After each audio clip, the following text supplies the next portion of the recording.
ఓం గణానాన్త్వామహి కవిం కవీనాముపమస్తవస్తవం జ్యేష్ఠరాజం బ్రహ్మణాం బ్రహ్మణస్పదానశృణ్వన్నోతి విశ్వేద సాధనం ప్రణో దేవీ సరస్వతీ వాజేవిర్వాజనీవతి శ్రీగణేశాయ నమః. శ్రీగురుభ్యో నమః. హరి ఓం. ఓం తం యోరావృణీమహే గాతం యజ్ఞాయ గాతం యజ్ఞపతయే దైవీ స్వస్తిరస్తు నః.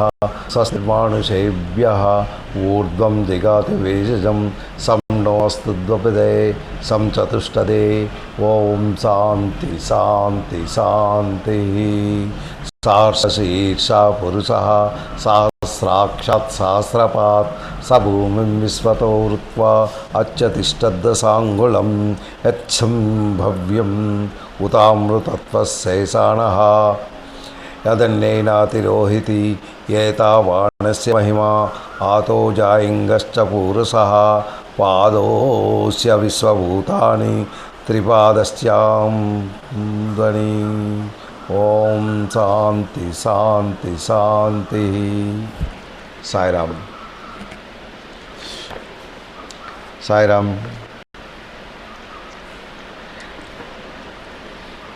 మనం అక్షర బ్రహ్మ యోగం నిన్న 17 శ్లోకాలు మనం చెప్పుకున్నాం. నిజంగా మనం ఒక్కసారి మనం తలుచుకుంటే ఆ భగవంతుని తాలూకా నామాన్ని వింటూ ఆయన తాలూకా తత్వజ్ఞానాన్ని మనం తెలుసుకుంటూ ఆయన శక్తిని తెలుసుకుంటూ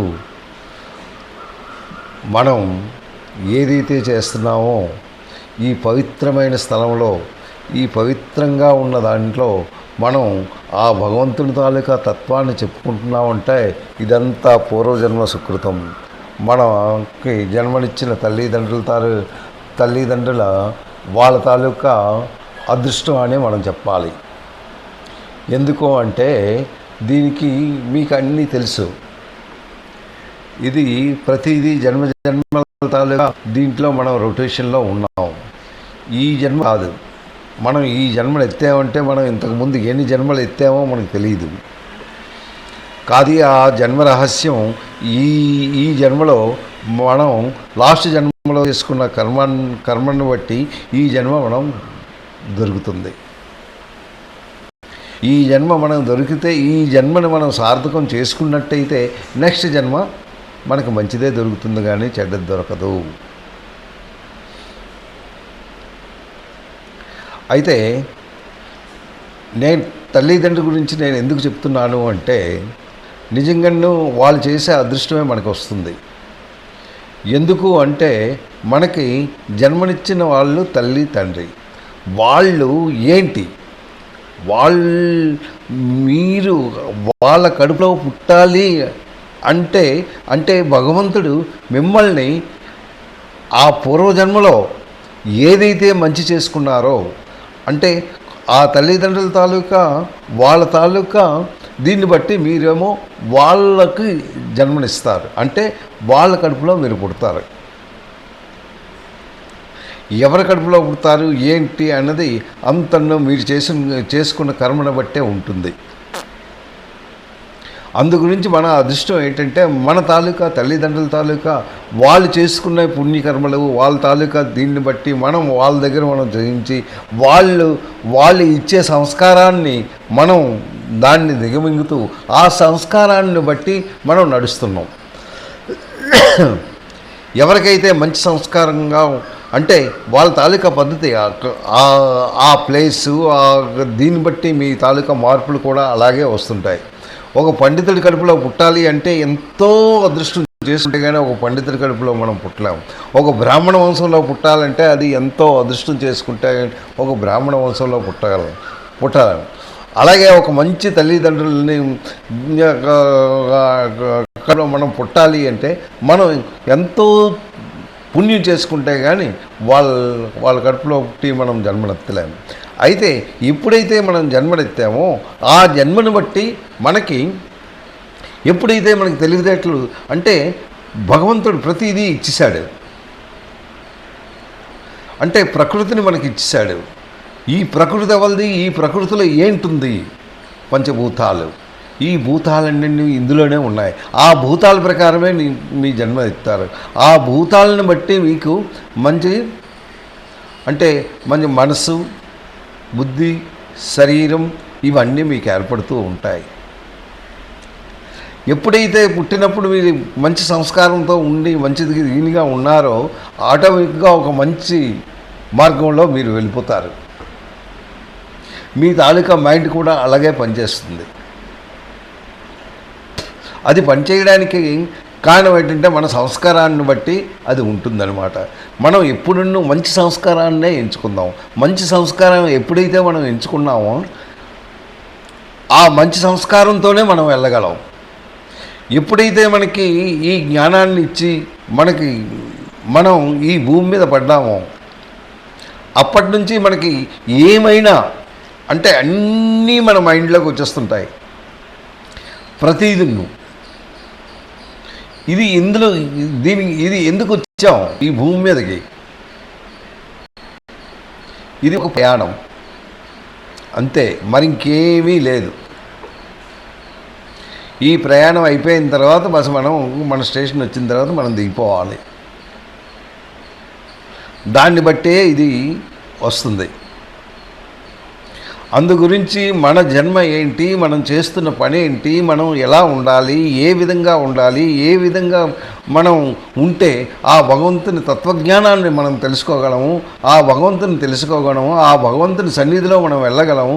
ఆ భగవంతుని సన్నిధిలో వెళ్ళిన తర్వాత మనకి ఏంటి లాభాలు ఉన్నాయి అంటే లాభం నష్టాలు కాదు, మనకి ఒక ఆనందాన్ని చేకూర్చే మార్గాన్ని మనకి ప్రసాదించిన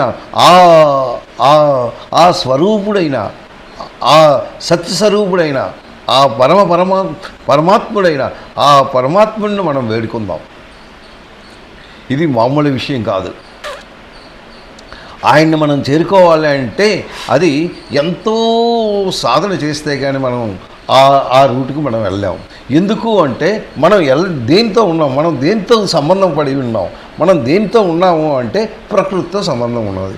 ఏంటి ఆ ప్రకృతి? అది ఒక మాయ, అదొక మాయా ప్రపంచం. ఆ మాయ అన్నది మనకి కప్పబడి ఉంది. ఆ మాయతోనే మనం ఉన్నాం. ఎప్పుడైతే ఈ మాయని తొలగించుకుంటామో అప్పుడు ఒక మంచి స్థానానికి మనం వెళ్ళగలం. ఈ మాయ తొలగించుకోవడం ఎలాగా అంటే ఓన్లీ భగవంతుని తాలూకా తత్వాన్ని, భగవంతుని తాలూకా జ్ఞానాన్ని వాది అర్థం చేసుకుంటూ ఆయన్ని మనం శరణు వేడుకున్నట్టయితే మనకి ఈ మాయా ప్రపంచం నుంచి బయట పెట్టే ఆస్కారం ఆయన మనకు కల్పిస్తాడు. తప్పక మనకు కల్పిస్తాడు. నిజంగా ఇది ఏదైతే మనం ఇది చెప్పుకుంటున్నామో, ఇది ఎలా అయితే మనం చెప్పుకుంటున్నామో ఇదంతా భగవంతుని తాలూకా అదృష్టంగా మనం భావిస్తూ ఆయన్ని తలుచుకుంటూ ఆయన తాలూకా తత్వాన్ని అర్థం చేసుకుంటూ ఆయన తాలూకా శక్తిని మన మైండ్లో పెట్టుకుంటూ ఇంత శక్తివంతుడైన అన్నిన్నూ ఇచ్చేది నీ తాలూకాది ఏమీ లేదు ఇక్కడ. ఈ భూమి మీద నీది అన్నది ఒక్కటి కూడా లేదు. ఏంటి అంటే ఏమి లేదు నీకు. ఒక 3 అంతస్తుల మేడ ఉంది, నువ్వు మధ్య అంతస్తులో ఉన్నావు. ఇవాళ రేపు అంతా అపార్ట్మెంట్సే, దాంట్లో మధ్య అంతస్తులో ఉన్నావు. అందులో కిందది నీదా, మీదది నీదా? పైకప్పు ఎవరిది? ఆ పైకప్పు ఆ పైన ఉన్నవాడిది. కిందన ఉన్నవాడు ఏంటి? ఆడిది ఆ పైకప్పు. అయితే నీ తాలూకుది ఏంటి? అలాగే శూన్యం. అలా మనం ఆలోచించుకున్నట్టయితే మనది అన్నది ఏం లేదు. అయితే ఇక్కడ మనకి ఉన్నది ఏంటి? నీకు స్థలం ఉందా? నీ స్థలం కాదే, అంత భగవంతుడిదే కదా. నీ తాలూకా వస్తువు కాదే, ఆ వస్తువులన్నీ భగవంతుడివే కదా.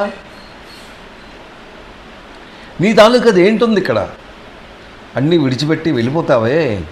ఎందుకు విడిచిపెట్టి వెళ్ళిపోవడం? అవి ఎందుకు పట్టుకోవడం వెళ్ళట్లేదు అంటే నీ తాలూకా జీవితం అంతే. అనుభవించడానికి వచ్చావు అంటే దేనికి నువ్వు పుట్టావు?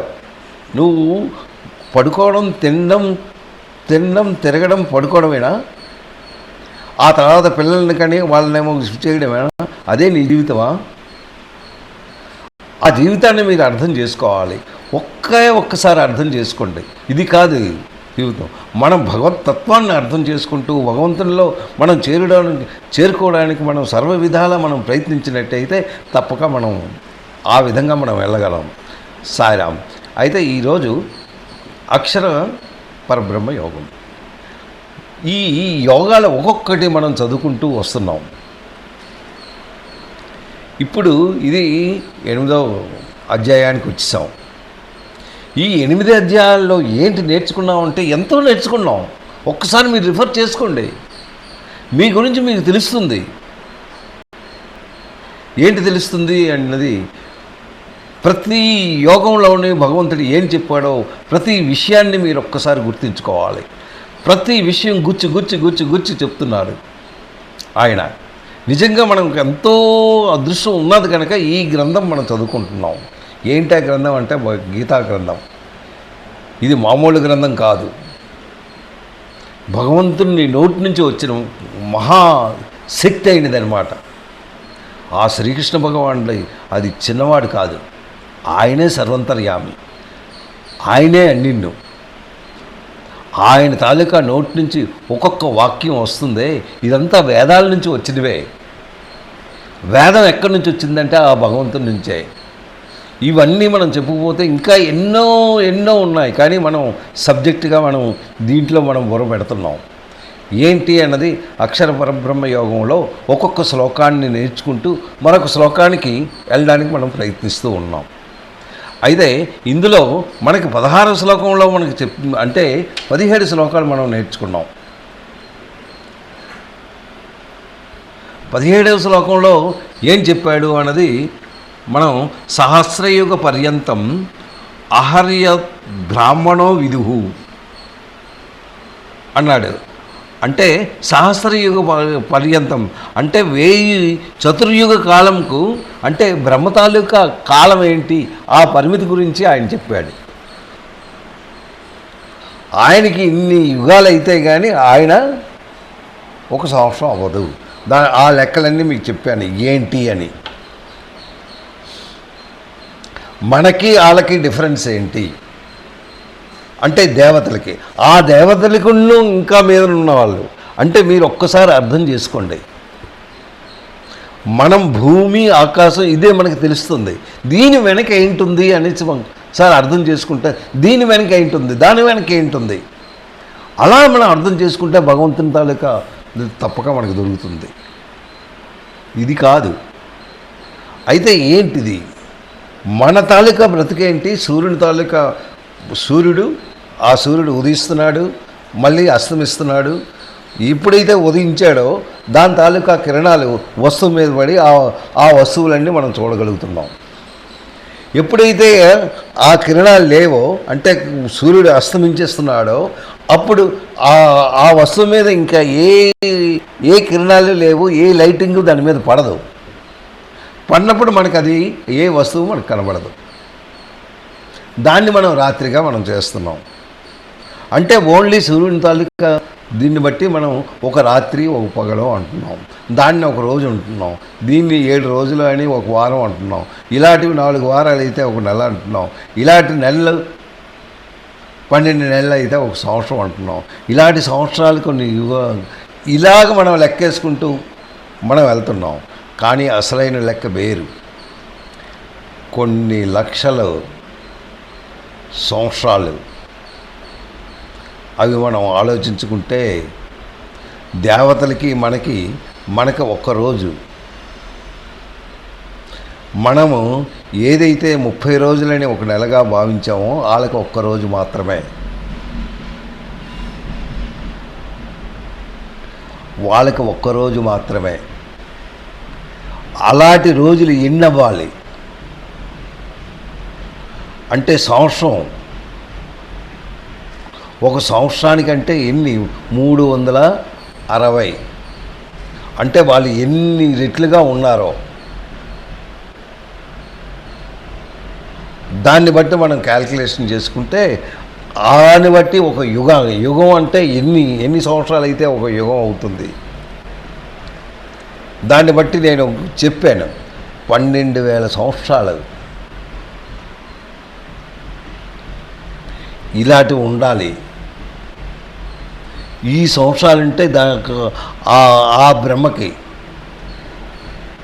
ఒక్కరోజు అంటే ఒక పూట అంటే ఒక రాత్రి గడుస్తుంది. ఆయన తాలూకా ఎంత 43 లక్షలు, ఎన్ని వేల సంవత్సరాలుంటే కానీ మనం అక్కడికి వెళ్ళాం. అంటే ఎన్ని జన్మలు తీసుకున్నామో ఏమిటో ఇది ఏమిటో మనం ఒకసారి అర్థం చేసుకుంటే మనం అనగా ఏంటి అనేది మనకు తెలుస్తుంది. మనం ఒక చిన్న రేణువు కన్నా ఇంకా చిన్నవాళ్ళం అన్నమాట. అంటే మన తాలూకా ఆయుష్ కూడా ఏంటి అంటే ఒక చిన్న రేణువు వంటిది. వాళ్ళకి మనకి పోల్చిస్తే ఏంటుంది? పాయింట్ ఒక 100 జీరోలు వచ్చిన తర్వాత 1 ఉన్నదేమో చెప్పలేము. అలాంటి మనకెందుకు ఈ గర్వం? ఏంటి సాధిస్తాం? ఏమీ సాధించింది ఏమీ లేదు. అది అయితే ఇక్కడ సహస్రయుగ పర్యంతం పర్యంతం ఆహర్యద్బ్రాహ్మణో విదుః రాత్రి యుగ సహస్రాంతం తే హోరాత్రే విదో జనా. 1000 చతుర్యుగ కాలము అంటే కొన్ని వేల సంవత్సరాలు అయితే కానీ అది ఇంకొక పగలవ్వదు. అంతేకాలం మళ్ళీ పడుతుంది. మనకి ఎలా అయితే 12 గంటలు అంటే ఉదయం నుంచి సాయంత్రం వరకు 12 గంటలు, మళ్ళీ 12 గంటలు రాత్రి, 12 గంటలు ఉదయం, 12 ఆ బ్రహ్మకు కూడా సేమ్ అంతాయి అన్నమాట. ఇంతకాలం అయితే కానీ ఆయనకు ఒక్కరోజు అవ్వదు. అంటే ఒకరోజు కావాలి అంటే ఇన్ని సంవత్సరాలు ఉండాలి. ఆయన ఎన్ని సంవత్సరాలు ఉంటాయో ఒకసారి మనం గుర్తు చేసుకోండి. అంటే 12,000 దివ్య సంవత్సరాలు అన్నమాట. దాన్ని మహాయుగం, దివ్యయుగం ఇవన్నీ అంటారు. అంటే 1000 చతుర్యుగ కాలాన్ని కొన్ని వేల సంవత్సరాలు బ్రహ్మకు ఒక పగల ఉంటుంది. అంతేకాలాన్ని అంటే యుగం చతుర్వ యుగం అన్నమాట. ఆ యుగాన్ని బట్టి బ్రహ్మను క్యాల్కులేట్ చేశారు. అది ఒక పగలు, ఆ తర్వాత అంతేకాలాన్ని బట్టి ఒక రాత్రి అవుతుంది. ఇవి ఎవరైతే తెలుసుకుంటారో యోగులు, ఈ కాలతత్వం నిజంగా వాళ్ళకి తెలిసిన వారు అయ్యి ఉంటారు. ఈ కాలతత్వం కరెక్ట్గా తెలుస్తుంది వాళ్ళకి. అంటే అప్పుడు నీ తాలూకా జీవితం ఏంటి, నువ్వెవరు, ఏమిటి, నీ తాలూకా శక్తి ఏంటి, నువ్వు ఎందుకు ఇంత గర్వపడుతున్నావు, ఇవన్నీ నీకు తెలిసిపోతాయి. అయితే ఇప్పుడు 17వ శ్లోకంలో అదే చెప్పాడు. మళ్ళీ నేను రివిజన్ చేయను, ఎందుకంటే మనం నెక్స్ట్ శ్లోకానికి వెళ్ళాలి. 18వ శ్లోకంలో ఏం చెప్పాడో మనం దాన్ని జాగ్రత్తగా వింటూ దాన్ని మనం ఈరోజు నేర్చుకుందాం. ఏంటంటున్నాడు? వ్యక్తయ సర్వం. అవ్యక్తకి వ్యక్తకి ఈ రెండిటికి గల డిఫరెన్స్ ఈ శ్లోకంలో మనకు చెప్తున్నాడు. అవ్యక్త అంటే ఏంటి, వ్యక్త అంటే ఏంటి? మనం అవ్యక్తమా లేకపోతే అవ్యక్తమా? దీంట్లో మనం తెలుసుకోవాలి. అవ్యక్తం ఏదైతే permanent, temporary. So whatever we are seeing these are all temporaries. ఇవి ఏంటంటే అవ్యక్తం, ఇవాళ ఉంటుంది రేపు పోతుంది. ఏదైతే పెర్మనెంట్గా ఉంటుందో అది వ్యక్తం. అయితే అవ్యక్తం వ్యక్తయం సర్వం అంటే దీన్ని ఏదైతే ఉందో ఇది సర్వ ప్రాణులు అన్నీ, ఏవైతే ప్రాణులు ఉన్నాయో ఈ ప్రాణులు అన్నీ కూడా అవ్యక్తమే. అక్కడ చెప్తున్నాడు వ్యక్తయం సర్వం. అవ్యక్తం నుండి చరాచర ప్రాణులన్నీ ఇవి అవ్యక్తంగా ఉంటున్నాయి. ఇవి బ్రహ్మ యొక్క ఇవి ఏంటి ప్రాణులు, ఏంటి ప్రపంచం, ఇదంతా ఏంటి అంటే అది బ్రహ్మ యొక్క పగలు. ఒక్కరోజు ఆయన ఎంత పడుకుంటారో ఈ మొత్తం ఈ ప్రాణులన్నీ, ఈ ప్రపంచం అంటే ప్రకృతి, ఇదంతా ఆయన పడుకొని లెగిచేసరికి ఇవన్నీ ఉంటాయి. అంటే మొత్తం అన్నీ పుట్టేస్తాయి. ఏంటి పుడతాయంటే కలవ మనం చూస్తుండగా తెల్లవారేసరికి టక్కన లెగుస్తుంది, దాన్ని మట్టుకు అలా పువ్వు వికసిస్తుంది ఆ సూర్యుని వేడికి. ఆ సూర్యుని తాలూకా వేడికి మనం ఒక్కసారి పువ్వులు చూడండి, బయట మనం ఒక్కసారి మీరు మందార పువ్వులు అవని ఏ పువ్వులని ఒక్కసారి చూస్తే ఎప్పుడైతే సూర్యరశ్మి వస్తుందో టక్కన అలాగా పెద్దదవుతుంటుంది. అయితే అలాగే ఈ తాలూకా ఈ బ్రహ్మ ఎప్పుడైతే పడుకుని అతను లెగిచాడో, లెగిచిన వెంటనే మొత్తం ప్రకృతిలో ఉన్న ప్రాణులన్నీ ఒకసారి లెగుస్తాయి. అన్నీ అవి వ్యక్తం అంటే అవన్నీ లేవు, అంటే మొత్తం పోయింది, మళ్ళీ అది సృష్టిగా మళ్ళీ లెగుస్తున్నాయి. అక్కడ అదే అంటాను అనమాట, అవ్యక్తత్వ్యక్తయం సర్వం ప్రభవంతి. ప్రభవంతి అంటే అవన్నీ ఉత్పన్నమవుతాయి. ప్రభవంతి అహరాగం అంటే ఇవి ఎప్పుడు ఉద్భవిస్తాయి? భగవంతుని తాలూకా పగటి కాలం అంటే ఉదయం రాత్రి పడుకున్నప్పుడు కాదు, ఆయన మామూలుగా ఉన్నప్పుడు మాత్రం ఇవన్నీ ఉంటాయి. అంటే కొన్ని వేల సంవత్సరాలు కంప్లీట్ అయితే కానీ అవ్వదు. ప్రభవంతి అహరాగం రాత్యాగం ప్రళయంతి. అంతేకాలం మళ్ళీ బ్రహ్మకి రాత్రి కూడా అవుతుంది. రాత్యాగమే ప్రళయంతి. ప్రళయంతి అంటే మళ్ళీ ప్రారంభం అవుతుంది. ఆయన రాత్రి ఉంటుంది, రాత్రి పడుకున్నప్పుడు మాత్రం ఆయన ఇంక ఏవి అంటే ఆయన శరీరం నుంచి ఏవైతే వస్తున్నాయో ఇవన్నీ మొత్తం ప్రాణులు అన్నమాట. ఈ ప్రాణులన్నీ ఉద్భవిస్తాయి. మళ్ళీ ఆయన పడుకున్నప్పుడు మరి ఇంకేమీ లేదు, ప్రళయం అయిపోయిందే, మళ్ళీ లెగిస్తారు. అలాగా ఇవి జరుగుతూనే ఉన్నాయన్నమాట. తత్ర ఏవ అవ్యక్త సంజక్తే. చరాచర ఈ మొత్తం ప్రాణులన్నీ ఇవన్నీ నడుస్తున్నాయి అంటే బ్రహ్మ యొక్క పగటి కాలము అని చెప్పాలి. ఆ పగటి కాలం ప్రారంభం కాగానే అంటే అవ్యక్తం నుండి బ్రహ్మ యొక్క సూక్ష్మ శరీరం నుండి ఉత్పన్నం అవుతున్నాయి. మరలా బ్రహ్మ యొక్క రాత్రికాలం మాత్రం ప్రారంభం సమయమున అవి అవ్యక్తం నుండి అంటే ఏవైతే అవ్యక్తంగా ఉన్నాయో దాని మీద లీనమవుతున్నాయి, అది పోతున్నాయన్నమాట. అది ఈ శ్లోకంలో చెప్పాడు. అయితే ఏంటి బ్రహ్మది? 4000 యుగాలు, ఒక యుగానికి 12,000 సంవత్సరాలు. అంటే ఇన్ని సంవత్సరాలు అయితే కానీ ఆయన పగటకాలం పూర్తి అవ్వదు.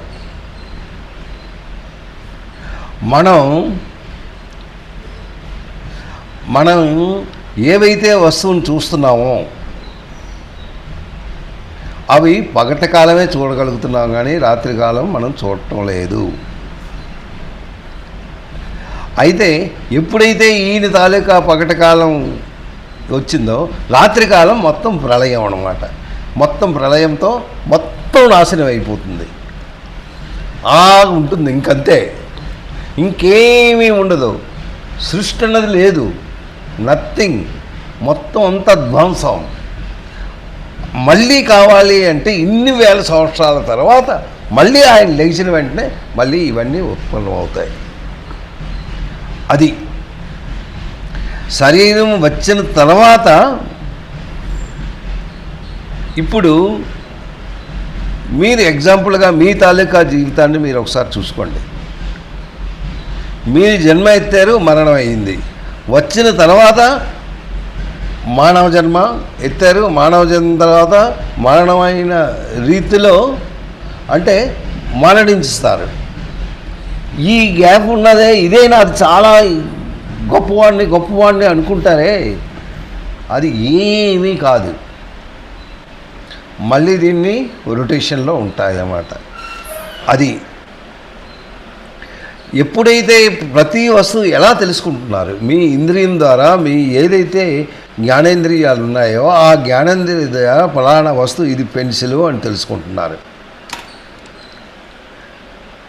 ఎలా తెలుసుకుంటున్నారు అంటే ఈ వస్తువు మీద ఆ వెలుగుపడి అది ఫలానా అని మన జ్ఞానాన్ని ఇస్తుంది కనుక ఆ జ్ఞానం ద్వారా అవి ఇవన్నీ ఏంటి, ఇంద్రియం తాలూకా గోచరాలే అనేసి ఇక్కడ చెప్తున్నాడు. పగలు అంటే అవ్యక్తం. ఏంటి అవ్యక్తం? మీకు పరాప్రకృతి, అపరాప్రకృతి. బ్రహ్మ యొక్క సూక్ష్మ శరీరం ఇది. ఈ భూతాలు ఇవన్నీ బ్రహ్మ యొక్క శరీరం నుంచే ఉత్పన్నం అవుతుంటాయి. అయితే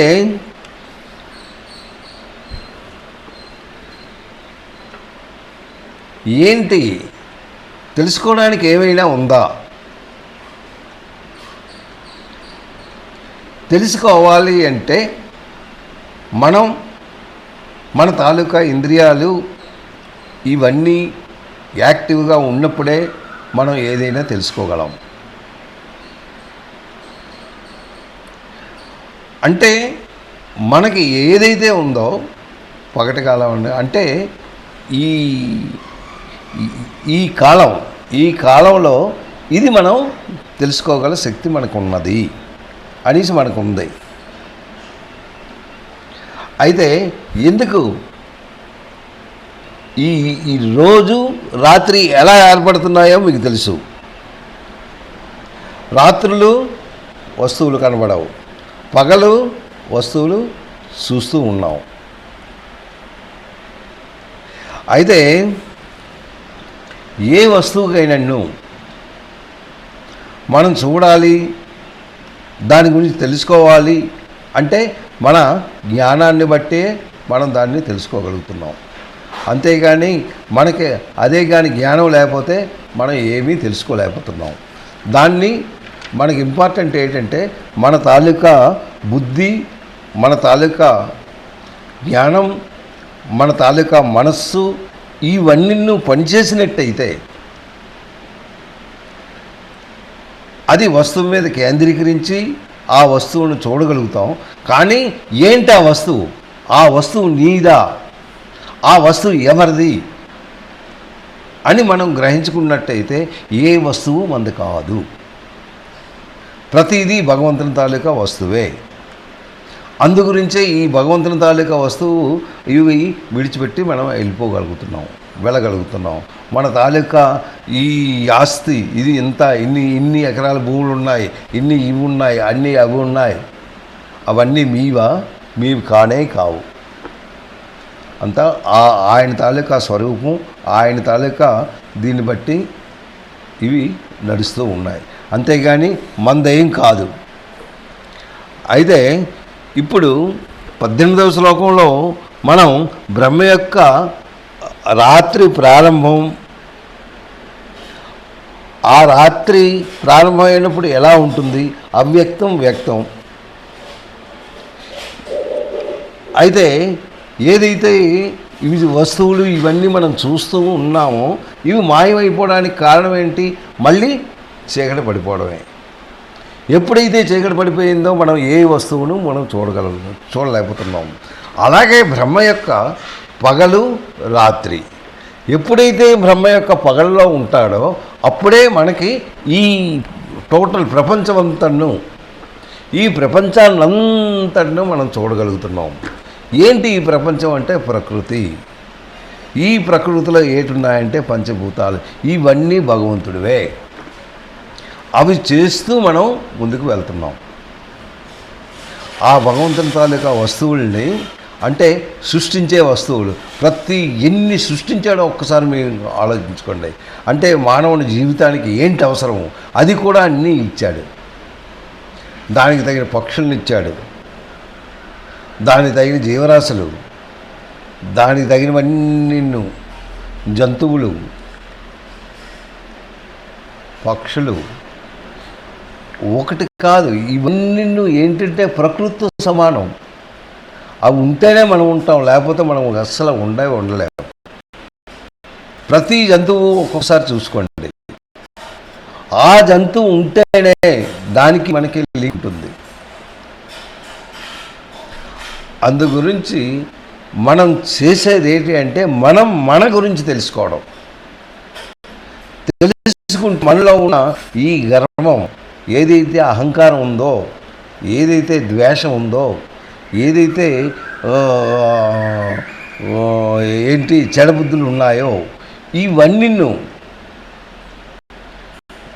రాగద్వేషాలు ఒకటి ఎన్నో ఉన్నాయి. ఇవన్నీ ఎక్కడి నుంచి ఏర్పడ్డాయి అంటే మనం లోపల నుంచే వస్తున్నాయి, ఇంకొక దగ్గర నుంచి కాదు. భగవంతుడు మనకి ఇవ్వలేదు ఇవేవిన్ను. మీరు వచ్చినప్పుడు ఎప్పుడైతే జన్మించారో అప్పుడు ఇవేమి ఇవ్వలేదే, ఇవన్నీ మీరు కల్పించుకున్నవే.